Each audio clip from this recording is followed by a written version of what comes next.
Channel subscribe பண்ணிவிட்டு பக்கத்தில் உள்ள பெல் ஐக்கான் ப்ரெஸ் பண்ணிங்கன்னா நான் புது வீடியோ போடும்போது உங்களுக்கு நோட்டிஃபிகேஷன் வரும்.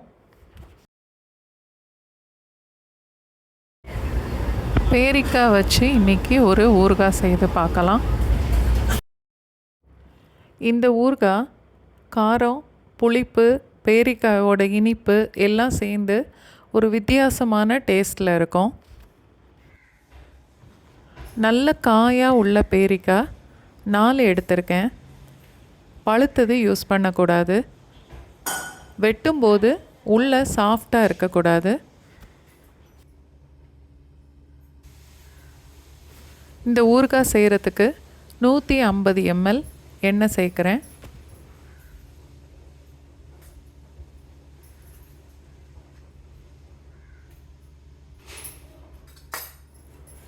ரெண்டு டீஸ்பூன் கடுகு,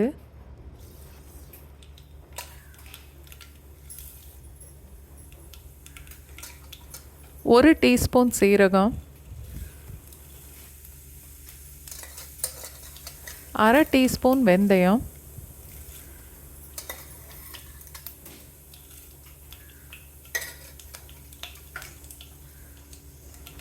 எல்லாம் சேர்ந்து நல்லா பொரியும் போது ஒரு கை ஃபுல்லாக கருவேப்பிலை. பேரிக்காய் எல்லாத்தையும் தோலை சீவிட்டு இந்த மாதிரி துருவி எடுத்துக்கணும். துருவின பேரிக்காய் எல்லாமே இப்போ எண்ணெயில் சேர்த்துடலாம்.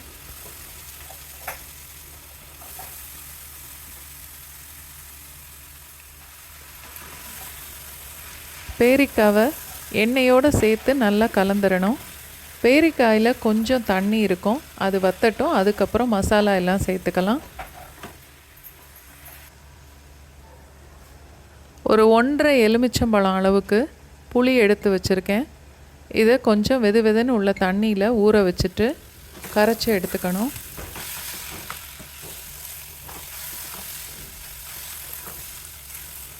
பேரிக்காயில் உள்ள தண்ணியெல்லாம் வத்திருச்சு. இப்போது 2 டேபிள் ஸ்பூன் அளவுக்கு மிளகாத்தூள் சேர்க்குறேன்.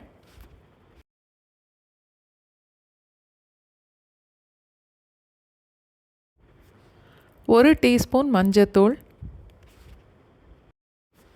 1 டீஸ்பூன் பெருங்காயம்,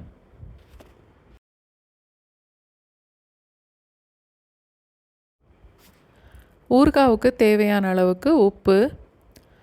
ஊறுகாய் செய்யும்போது உப்பு எப்போவுமே கொஞ்சம் கூட போடணும். எந்த ஊறுகாய் செய்தாலுமே காரம், உப்பு, புளிப்பு எல்லாம் கொஞ்சம் கூட இருந்தால் தான் அது சீக்கிரம் கெட்டு போகாது.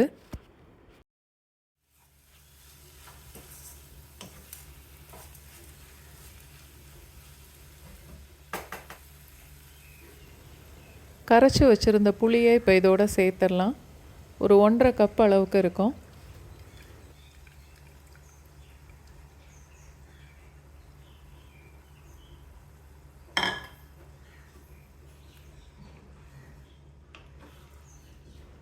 எல்லாத்தையும் சேர்த்து நல்லா கலந்ததுக்கப்புறம் கொஞ்சமாக எடுத்து டேஸ்ட்டு பார்த்துட்டு தேவைன்னா உப்பு, காரம், புளி ஏதாவது வேணும்னா சேர்த்துக்கலாம்.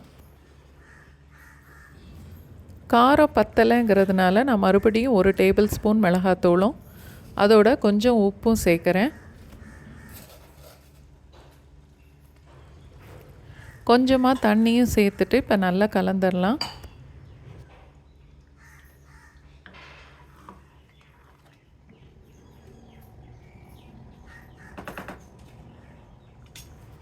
நல்லா கலந்து மூடி வச்சிடலாம். பேரிக்காய் இந்த உப்பு, புளி, காரத்தோடு சேர்த்து கொஞ்சம் வேகட்டும்.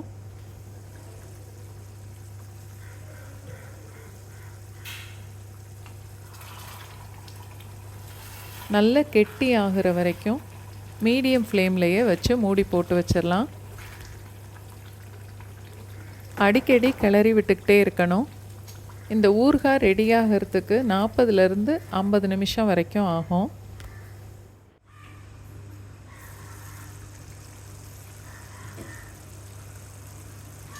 இந்த பேரிக்காவில் கொஞ்சம் இனிப்பு இருக்கிறதுனால நம்ம இந்த ஊறுகாயில் வெல்லம் சேர்க்க வேண்டாம்.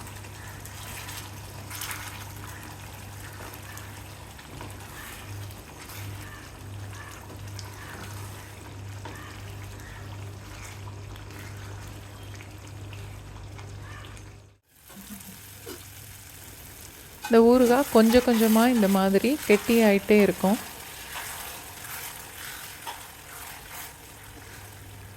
ஒரு நிமிஷத்துக்கு ஒரு வாட்டி அது நல்லா கலந்து விட்டுட்டே இருக்கணும், இல்லாட்டி அடி பிடிக்கும்.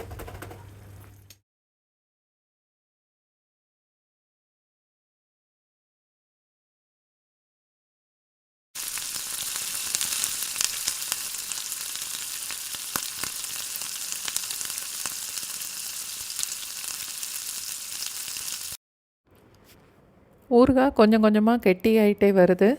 இதுக்கப்புறம் இனிமேல் மூடி போட வேண்டாம். அடுப்பை சிம்மில் மாற்றிடலாம்.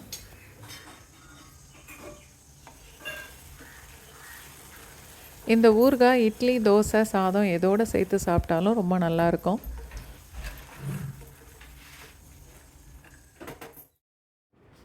ஊறுகாய் நல்லா கெட்டியாகி இந்த மாதிரி வந்ததுக்கப்புறம் இப்போது அடுப்பை ஆஃப் பண்ணிடலாம். நீங்களும் ஒரு தடவை இந்த மாதிரி பேரிக்காய் வாங்கி ஊறுகாய் செய்து பார்த்துட்டு எனக்கு கமெண்ட் பண்ணுங்கள்.